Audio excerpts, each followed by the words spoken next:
할렐루야. 3월에 첫 예배를 허락하시 하나님께 감사합니다. 오늘도 주시는 귀한 말씀으로 또 3월을 힘차게 출발하시길 바랍니다. 요한복음 9장 1절에서 7절 함께 보겠습니다. 요한복음 9장 1절에서 7절입니다. 우리가 너무도 익히 잘 아는 말씀인데요. 저와 여러분이 한 절씩 교독해 보겠습니다. 예수께서 길을 가실 때에 날 때부터 맹인된 사람을 보신지라.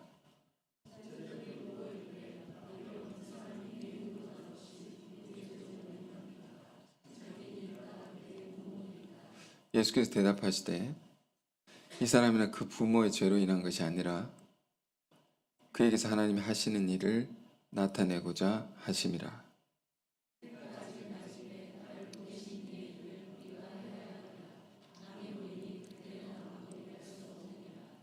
내가 세상에 있는 동안에는 세상의 빛이로라.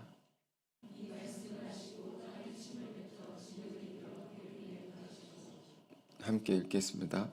이르시되 실로암 못에 가서 씻으라 하시니 실로암 번역하면 보냄을 받았다는 뜻이라. 이에 가서 씻고 밝은 눈으로 왔더라. 아멘. 3월의 첫 주일에 주시는 말씀은 요한복음 9장입니다. 예수님께서 태어날 때부터 맹인이었던 그 사람을 고치신 이야기입니다. 그 맹인의 눈이 떠져서 밝게 보게 되었다는 이야기입니다. 이 성경에 눈이 뜨여진다는 것은 매우 중요한 의미가 있는 것이죠. 제가 지난 금요일에 기도회 중에 이런 찬양 가사가 계속 생각이 나더라고요. 똑바로 보고 싶어요, 주님. 똑바로 보고 싶다고. 이런 것이 제 안에 고백처럼 자꾸 찬양이 나오더라고요. 우리가 참 똑바로 보지 못하는구나 이런 생각을 하면서 또 이 말씀도 보게 됐습니다. 예수님이 제자들과 길을 가다가 한 맹인을 만난 것입니다. 앞서 말씀드렸듯이 이 맹인은 태어날 때부터 맹인이었습니다. 한 번도 본 적이 없는 사람이고, 그렇기 때문에 태어날 때부터 그랬기 때문에 평생 그렇게 살아야 할 운명인 것이죠. 그에 관해서 제자들이 질문을 합니다. 선생님, 랍비요, 선생님, 이 사람이 태어날 때부터 맹인인 것이 누구 죄 때문입니까? 누구 잘못입니까? 부모 잘못입니까? 자기 잘못입니까? 죄라고 표현했는데 부모 죄 때문입니까? 자기 죄 때문입니까? 자, 이 질문을 우리는 깊이 생각해 볼 필요가 있습니다. 이렇게 질문하는 제자들 안에 어떤 전제가 있는 것입니다. 전제. 당시 유대인들은 사람이 겪는 모든 불행과 고통, 비극, 그것의 원인은 다 죄 때문이라고 생각했습니다. 사람이 불행을 겪는 것은 죄를 지어서 불행을 겪는다. 유대인들은 이런 사고를 했습니다. 생각을 했습니다. 어떤 면에서 매우 맞는 말인 것이죠. 우리 성경을 배울 때도 이 땅의 고통과 비극은 다 무엇 때문인가? 인류의 대표이었던 한 사람 아담을 통해서 그가 죄를 지음으로 말미암아 이 세상에 고통이 온 것이다. 우리가 이런 것을 배운 적이 있을 것입니다. 그것은 참 틀린 말이 아닐 것입니다. 지금 맹인이 태어날 때부터 맹인이었다고 했는데, 그러니까 얼마나 불행한 인생이겠습니까? 얼마나 그 삶이 비참했겠습니까? 그런데 그 원인이 뭐냐? 무엇 때문이냐? 부모가 그렇게 낳아줬기 때문인 거죠. 이건 매우 상식적인 답입니다. 정해진 답일 것입니다.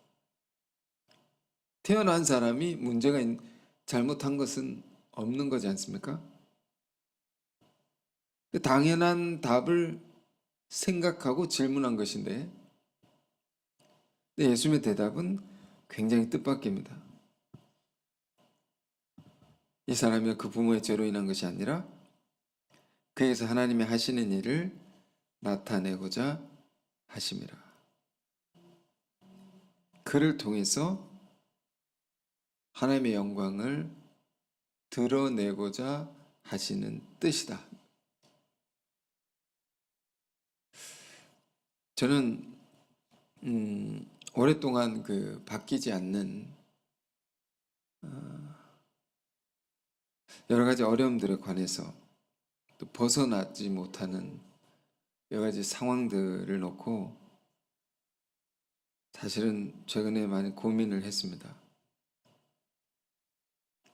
그래서 제 마음이 참 어두워지더라고요. 저도 어떤 성도님이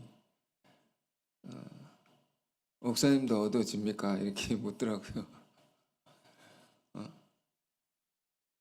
저도 똑같은 주님의 길을 여러분과 함께 걷는 도상의 존재입니다. 함께 이 길을 가면서 괴로워하기도 하고 때론 마음이 어두워지기도 하는데 하여튼 그런 생각을 갖다가 요한복음 9장을 또 읽게 됐습니다. 너무 우리가 많이 읽은 말씀이죠. 참으로 깊은 말씀이다라는 것을 새삼 깨달으면서 정말 주님의 말씀은 빛이구나. 이 빛이다라는 너무 감사하면서 그 은혜를 오늘 여러분과 나누고 싶었던 것입니다. 우리 삶을 가만히 들여다보면 사실 굉장히 많은 문제가 있습니다. 문제가 없는 사람은 또 없을 것입니다. 예수를 믿는데도 그렇다는 겁니다. 저는 문제가 없이 잘 살고 있습니다. 라고 생각하는 것 자체도 문제일 수 있습니다. 예수를 믿는데 왜 어려워지고 또 마음이 힘들어질 수 있습니까? 어떤 경우는 더 나아가서 절망에 빠집니다. 예수를 믿는데도. 여러 가지 이유가 있겠지만 가만히 보면 하나님을 향한 내 마음이, 내 믿음이 흔들릴 때 그렇게 되는 것입니다. 가만히 보면 신앙은 하나님과 나와의 관계인 것이죠. 이게 본질적인 것이죠. 그 관계에서 하나님을 향한 나의 믿음, 하나님께서 나를 향한 믿음은 변함이 없으십니다. 내가 하나님을 향한 믿음이 흔들린단 말이에요. 그러니까 어떤 면에서 흔들립니까? 하나님이 이런데도 나를 사랑하실까? 이런 부족함이 많고 문제가 많은 나인데도 여전히 나를 사랑하실까? 그렇지 않을 것 같다는 겁니다. 내 생각에. 우리가 인생을 살면서 또 신앙생활을 하면서 여러 가지 어려움을 겪을 수 있습니다. 사람이 나에게 이렇게 하고 저렇게 하고 그것도 나를 흔드는 요인이 될 수 있습니다. 하지만 그것은 근본적인 것은 아닙니다. 하나님과 나와의 관계 속에 하나님의 사랑에 대한 확신이 내 안에 흐려지거나 이게 가려지면 우리 마음은 어두워지고 절망에 빠집니다. 그런데 우리 성경을 보니까 예수님이 이 땅에 오셔서 전하신 말씀들, 그걸 다 모아서 우리가 하나하나 살펴보게 되면 예수님 이 땅에 오셔서 뭘 얘기하려고 하신 것일까? 뭘 우리에게 전하고 싶으셨던 것일까? 그것을 알고 보니 하나님의 우리를 향한 자비가 어떠한 것인지, 하나님의 사랑이 우리를 향한 사랑이 어떠한 것인지에 관해서 끊임없이 전하려고 하셨단 말이에요. 그걸 온 힘을 다해서 알려주려고 하셨단 말이에요. 그래서 신약 성경에 빨간색으로 되어 있는 예수님의 말씀이죠. 그 예수님의 말씀은 정말로 중요한 것입니다. 정말로 중요하다. 우리의 신앙의 문제는 예수님이 증거하신 하나님에 대해서 우리가 알지 못할 때, 혹은 그 하나님에 대해서 오해가 생길 때 우리 신앙의 문제가 일어납니다. 그래서 그 예수님이 소개하신 하나님을 아는 것이 중요한 거죠. 우리가 예배를 드릴 때는 이렇게 저와 같이 이렇게 설교자가, 목회자가 여러분을 마주하면서 말씀을 증거를 합니다. 그런데 같은 그리스도의 교회라 할지라도 유럽의 많은 교회들을 보면 예배형 모양이 전혀 다릅니다. 굉장히 다릅니다. 예를 들면 정교회라고 있습니다. 오소독스. 정교회 예배는 사제, 이제 거기는 사제라고 부르죠. 사제와 성도가 다 똑같은 방향으로 동쪽으로 바라봅니다. 동방정교회는 동쪽으로 바라보고 똑같이 다 사제도 동쪽으로 바라보고 앞만 바라보고 예배를 드립니다. 그 예배에 성찬이 있고 성사라고 합니다. 거룩한 의식에 참여하는 것이 있고 그게 중심입니다. 그들의 예배는. 그 설교는 뭐 조금 하기도 하지만 설교 없는 예배도 많이 드립니다. 모두가 다 하나님만 바라보고 하나님께 예배해야 된다. 그들의 예배는 드리는 헌신인 겁니다. 개념이 그렇게 됐습니다. 그래서 의식에 굉장히 집중합니다. 이 의식 자체가 중요하다. 받는 게 아니고 하나님께 받는 게 아니고 드리는 겁니다. 다 하나님을 향해서. 그런데 우리는 왜 이렇게 예배를 합니까? 말씀 나누는 설교자가 있고 목회자가 있고 그 말씀을 여러분 열심히 듣고 계시고 왜 우리는 이렇게 예배를 드릴까? 우리의 교회는 개혁된 교회죠. 개혁된 교회고 또 다른 말로 프로테스탄트 교회라고 합니다. 우리가 믿는 하나님은 말씀하신 하나님이시기 때문입니다. 사도 바울도 성경의 사도 바울도 로마 10장에 이면을 강조했는데요. 믿음은 들음에서 나고 들음은 그리스도의 말씀으로 말미암았느니라. 우리는 보이는 떡을 떼는 성찬보다도 그 예식보다도 보이지 않는 떡에 관해서 하나님의 말씀이죠. 그 말씀을 떼는 것을 그 의미를 깊이 생각하고 마음으로 받아들인 이런 것을 더 중요하게 생각합니다. 그렇기 때문에 말씀의 증거자가 필요합니다. 근데 그 말씀의 핵심이 뭐냐면 우리 뭘 들으려고 이렇게 모여 있는 것인가? 그 핵심이 뭐냐면 하나님의 우리를 향한 사랑에 관한 것입니다. 그 사랑이 창세전부터 있었던 사랑인데 변함없는 사랑인데 그것이 밝히 온전히 드러난 사건이 있단 말이에요. 드러났다고 말이에요. 원래부터 있었는데. 예? 다른 바울의 서신의 표현을 보면 감춰졌는데 드러났다고. 감춰진 것이 드러난 것입니다. 하나님의 사랑이 뭘 통하여? 예수님의 십자가를 통해서.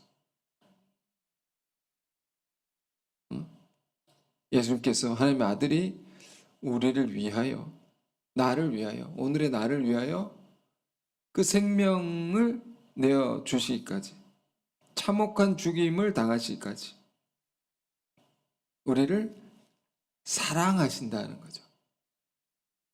십자가 말해주는 것은 하나님은 우리를 이렇게까지 사랑하신다는 것을 다 보여주신 것이다. 그 사랑이 지금도 오늘 사는 지금도 우리에게 베풀어지고 있는 것이고, 그 사랑 변함이 없는 것이 영원한 하나님의 우리를 향한 사랑이다라는 것을, 이 사랑을 늘 생각나게 하는 것이 뭡니까? 우리의 예배입니다. 더 생각나게 하는 것이 이런 설교자의 설교입니다. 그러니 설교가 필요한 것이죠. 말씀이 필요한 것이죠.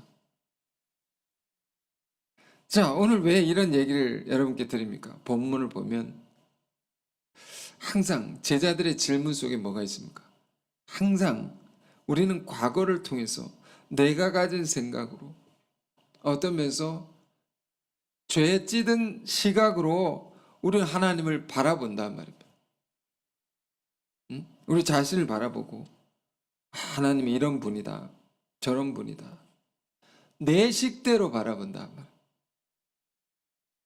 그런데 우리가 왜 예수님을 알아야 합니까? 예수님을 왜 자꾸 얘기를 합니까? 예수님께서 소개하신 하나님을 우리가 알아야 되기 때문에 예수님을 알아야 됩니다.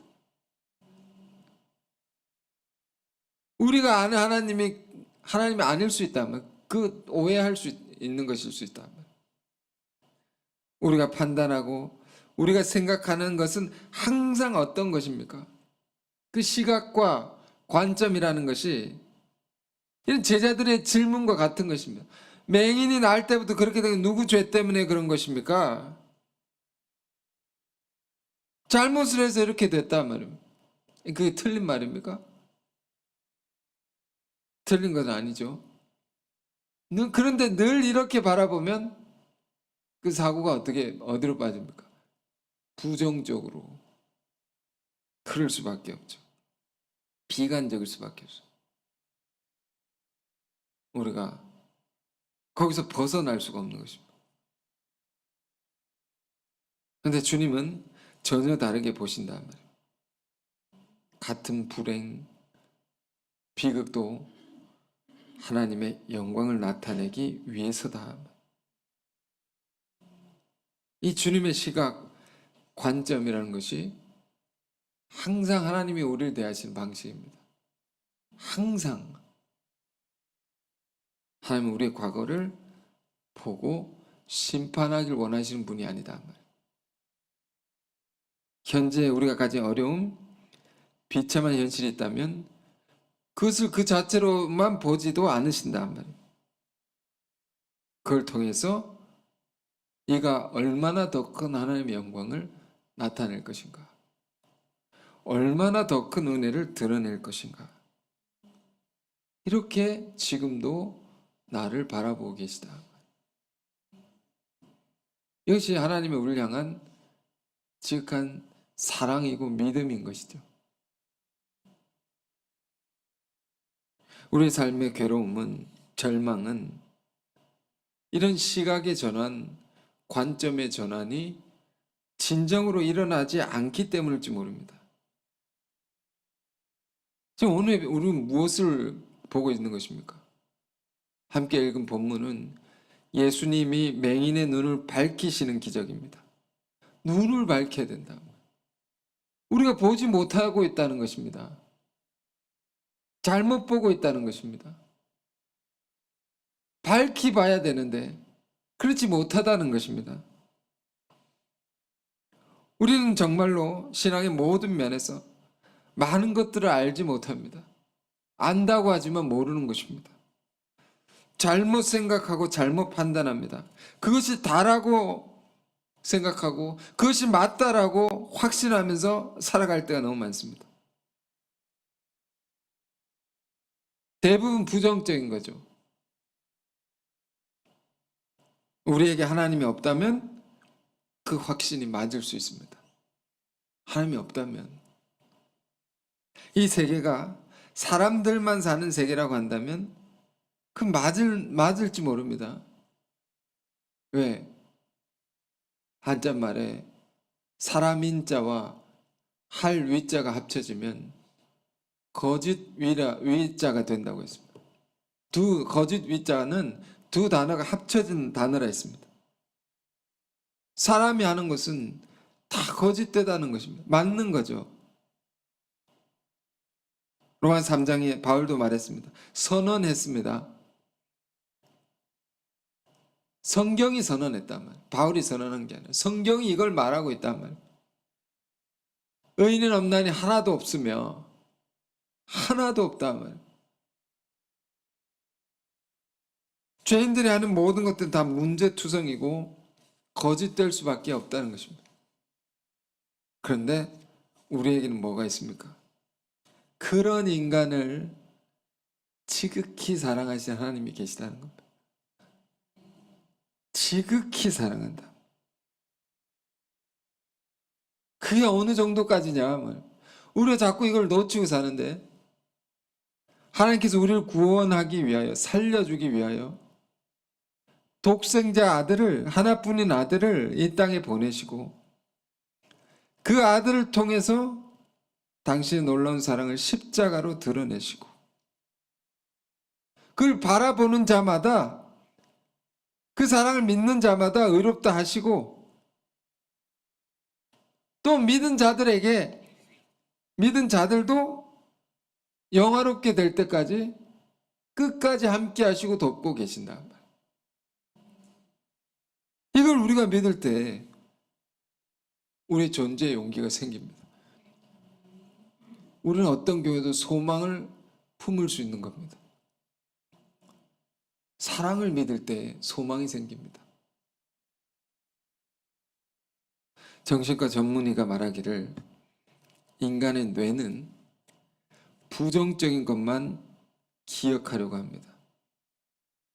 부정적인 기억만 남기고 쌓으려고 한단다. 왜 그런가 했더니 이게 생존에 훨씬 도움이 되기 때문이라고. 부정적으로 생각해야지 그걸 대비를 할 수 있으니까요. 생존하려면. 그러니까 인간의 뇌가 좋아하는 방식이 늘 그렇다는 겁니다. 자꾸 부정적인 것만 쌓는단 말이에요. 그쪽으로만 계속 가려고 하는 경향이 있단 말이에요. 그래서 그런 증거들을 찾고 그걸 맞지 않느냐 하면서 더 확신하게 된다는 겁니다. 더 굳어져가지고. 그럼 또 부정적으로 이게 악순환의 고리 속에 빠져있게 된단 말입니다. 근데 이런 사람들의 공통점은 뭐냐? 생각이 부정적이기 때문에 변화하는 것을 싫어한다. 왜? 해봐도 결과는 안 되는 거니까. 생각이. 해봐도 소용없다. 응? 왜 도전을 하느냐? 왜 새로운 걸 하느냐? 지금 예수님께 질문하는 제자들의 생각이 그런 겁니다. 이 생각이 중요하다. 생각, 시각. 지금 눈을 치유하는 사건은 굉장히 중요한 겁니다. 생각이 잘못되어 있단 말이에요. 그 질문하는 제자들의 생각이 어떤 것이면 이 맹인한의 불행은 비참한 것은 누구 때문입니까? 이 질문 자체는 문제가 없는 거죠. 네. 이거 원인을 찾아가려는 거니까. 그런데 이 질문 속에는 단순히 문제의 원인을 찾는 것을 넘어서서 이 사람들 안에 있는 부정적인 사고가 담겨 있는 것입니다. 왜? 날 때부터 맹인이었으니까 그는 평생 불행할 수밖에 없어. 태어날 때부터 그랬으니까. 그런 운명에 빠져서 비참하게 살아갈 수밖에 없어. 절망과 체념. 그걸 더 확신하려는 증거를 찾으려는 겁니다. 그런 제자들 안에 어떤 모습이 있는가? 일을 안 합니다. 4절에 이렇게 돼 있죠. 지금 때가 낮인데 예수님이 일을 해야 될 때다. 나중에 어두워지면 일을 할 수가 없다 말이에요. 누구에게 하는 말씀입니까? 제자들에게. 야, 너 왜 일 안 하고 있어? 왜 무기력해져 있어? 너희는 왜 부정적인 사고에 갇혀서 아무것도 하지 않고 있어? 이 이야기를 보면, 이 기적의 사건을 보면 굉장히 묘한 게 있습니다. 뭐가 묘하냐 하면, 날 때부터 맹인된 사람을 고치시는데, 사실은 가만히 보면 제자들을 고치는 이야기입니다. 왜? 이 맹인이 누구냐라고 하면, 실제 맹인을 고치는데 진짜 맹인은 누구냐? 제자들인 겁니다. 예수님과 가까이 있는, 늘 함께 다녔던. 그러니까 이런 말씀과 같습니다. 너희는 왜 부정적인 사고에 갇혀서 아무것도 하지 않고. 그러니까 이 맹인된 사람들은 제자들입니다. 스스로. 그러니까 헤어나올 수 없는 운명에 갇혀서 뭘 해도 안 돼. 벗어날 수 없어. 이거 해봤는데 안 돼. 우리도 이런 사고에 빠지기 쉽죠? 늘 빠지죠? 이런 생각에 갇히면 무기력증이 옵니다. 아무것도 하기 싫습니다. 그래, 이런 제자들을 어떻게 고치시냐? 맹인을 고치시면서 제자들을 어떻게 고치시느냐? 응? 3절입니다. 다시 봅니다. 예수께서 대답하실 때 이 사람이나 그 부모의 죄로 인한 것이 아니라 그에게서 하나님이 하신 일을 나타내고자 하심이라. 정말 중요한 말씀입니다. 늘 깊이 우리가 이 말씀 붙들고 묵상해야 될 말씀. 여러분, 우리가 부정적인 사고에 빠져 있을 때 벗어날 수 있는 길은 뭡니까? 정신과 의사는 이렇게 말했습니다. 아, 내가 하는 생각이 다가 아닐 수 있다. 다른 면이 있을 수 있다. 다른 길이 있을 수 있다 생각하고 자기를 객관적으로 돌아보는 시간을 가지라고 정신과 의사는 말합니다. 그게 좀 도움이 될 수 있겠다는 생각을 했습니다. 그러나 그 근본적으로 이걸 바꿔줄 수 있을까? 그건 저는 좀 모르겠습니다. 그런데 예수님의 이 말씀은 완전히 새롭습니다. 과거의 부정적인 경험, 그와 관련된 생각들이 틀렸다라고 한 것이 아니라, 여기 보면 그 부모의 죄로 인한 것이 아니라, 여기 아니라 한 것은 부정의 의미가 아닙니다. 거기에 초점을 둘 것이 아니라 이런 말입니다. 사실은 초점을 옮기라는 의미입니다. 거기에 몰두하고 그것에 집중하지 말고 거기에 집중한 상태를 뭐라고, 이것도 의학용어, 제가 조금 찾아봤습니다. 좀 공부하고 나왔습니다. 거기에 부정적인 것에 빠져있는 상태, 시각이 좁아진 거를 터널 시야라고 합니다. 터널. 좁아진 거죠. 그것만 자기가 옳다고 믿고 확실하고 시각이 좁아진 겁니다. 굉장히. 그럼 어떻게 해야 되냐? 다른 초점으로 바라보라. 그래, 이전에 이런 문제가 있어서 이렇게 되었다라는 거. 다음에도 그렇게 되지 않느냐? 그럴 수도 있습니다. 다음에도 이러면 또 이런 결과가 나올 수 있다. 그러나 주님이 이걸 어떻게 말씀하시나? 그래, 그 현실은 부정하지 않는다. 받아들일 수 있다. 근데 역전시켜냅니다. 너가 경험한 그 모든 힘든 것들, 상처받은 것들, 여러 가지 괴로운 것들 통하여 하나님이 전혀 새로운 일을 행하실 것이다. 여러분, 요즘 저는 사람들 만나면 화두가 뭡니까? 뭔지 아십니까? 말의 주제, 몸이 건강해야 된다. 열심히 운동하시라고, 뭐 건강 보조식품 뭐 드시고 있느냐, 뭐 이런 거 얘기를 하고, 또 한 가지는 멘탈 건강입니다. 정신이 건강해야 된다. 그렇죠? 신앙이 오래 하다 보면 좋아질 수 있는데 이상하게 더 나빠질 수도 있습니다. 정신이 건강해야 된다. 하나님이 일을 하는 사람들이 그 일을 지속적으로 감당하려면 지금 이런 두 가지가 잘 관리돼야 됩니다. 몸도 건강하셔야 되고요. 정신도 건강하셔야 됩니다. 왜? 큰 일을 한다고 하면서 자기가 무너지면 무슨 소용이 있겠습니까? 그런데 이 정신 건강이라는 것이, 이 정신은 또 육체와 연결이 되어 있죠. 스트레스 받고 하면 이게 염증이 늘어난다고 합니다. 몸에 부정적인 사고를 하면 몸에 염증이 늘어나서 이게 암으로 된다는 겁니다. 연결이 돼 있단 말이에요.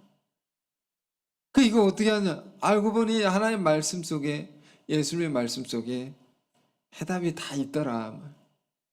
어떻게 우리가 올바로 생각하며 살 수 있는가? 그 3절이면 3절. 예수께서 대답, 이 사람이 부모의 죄로 인한 것이 아니라 그에게서 하나님이 하시는 일을 나타내고자 하십니다. 부정한 게 아닙니다. 그래, 그런 게 있다 말. 너의 말이 옳다. 그러나 하나님이 이걸 통해서 놀라운 일을 행하신다. 그런 계획이 있으시다. 그러면서 뭘 하십니까? 6절 7절 이 말씀하시고 땅에 침을 뱉어 진흙에게 그의 눈에 바르시고 이르시되 실로암 못에 가서 씻으라 하시니, 실로암 번역한 보냄을 받았다는 뜻이라. 이에 가서 씻고 밝은 눈으로 왔더라. 이게 뭡니까? 맹인의 눈을 고치시는 과정이죠. 우리의 시각을 교정하는 아주 중요한 과정입니다. 부정적인 시각, 과거에 트라우마라는 말도 많이 쓰는데 거기 갇히게 되지 않습니까? 굉장히 상처받는 일을 많이 겪은 사람들 안에 벗어나기 힘든 것이 있지 않습니까? 그 어둠에 갇혀있는 생각, 그런 절망과 체념과 무기력증, 어떻게 치유해낼 수 있느냐? 잘 보십시오. 예수님 치유하시는 이 일련의 과정들이라는 것이 우리에게 말해주는 것이 있습니다.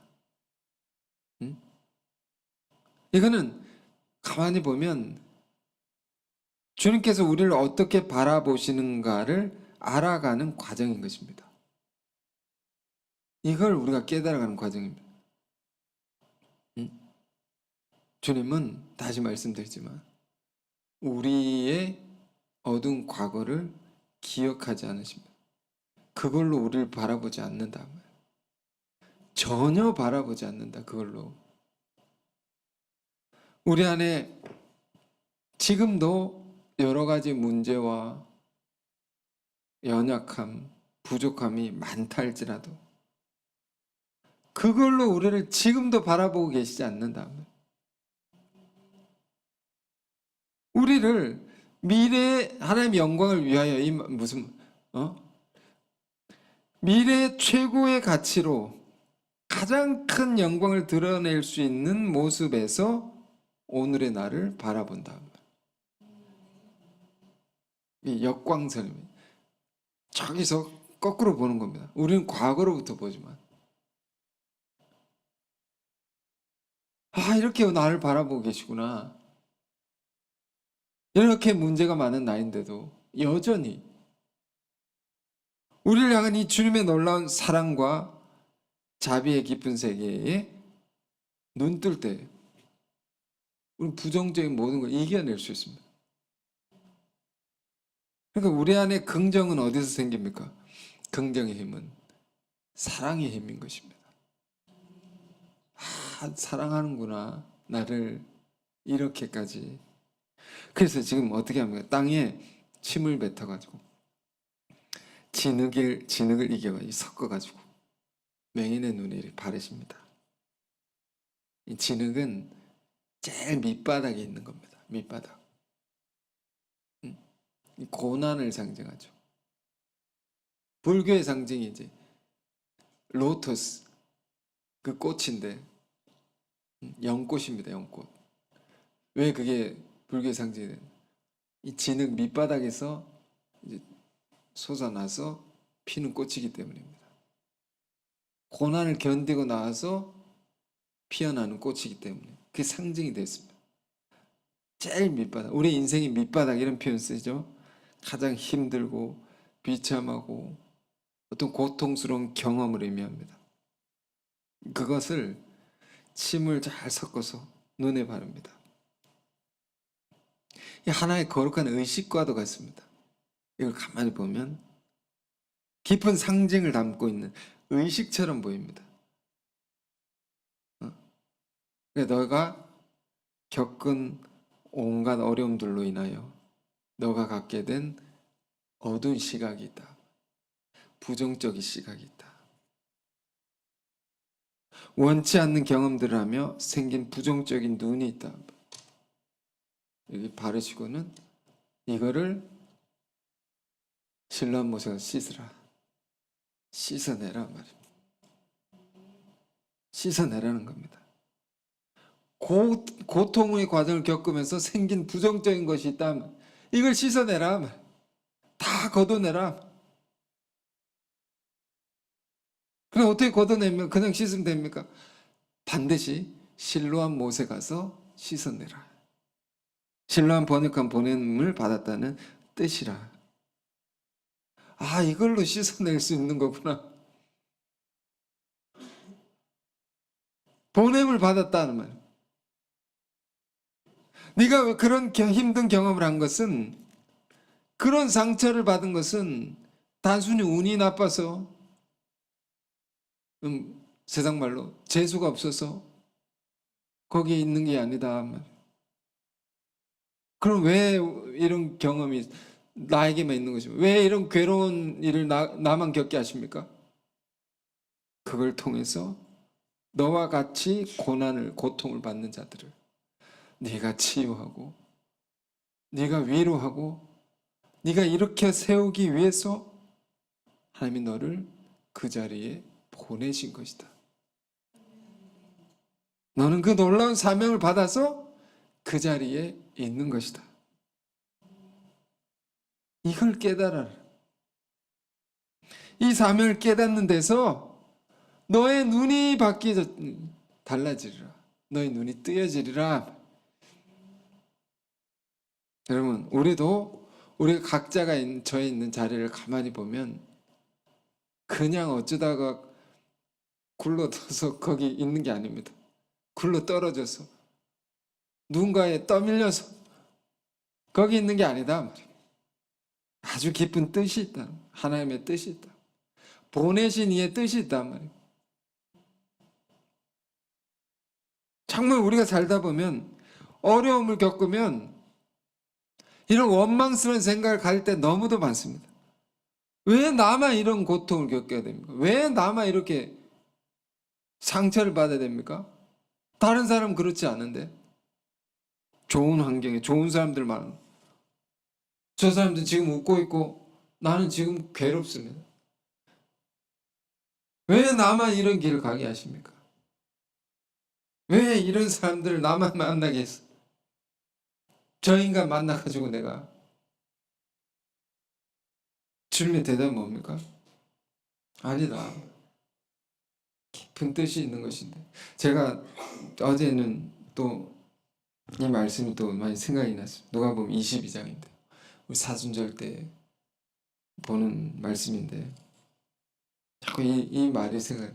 너는 돌이킨 후에 내 형제를 굳게 하라. 누가복음 22장 31절 32절 보십시오. 예수님이 당신 십자가 죽음을 앞두시고 베드로가 부인할 것을 다 아시고 그 속이 연약함을 아시고 이런 말씀 주신 겁니다. 뭐라고 하냐면 31절 32절 시몬아 시몬아 보라 사탄이 너희를 밀가부르듯 하려고 요구하였으나 시몬아 사단이 너를 계속 공격할 것이다. 계속 너를 괴롭힐 것이다. 시험 들게 만들 것이다.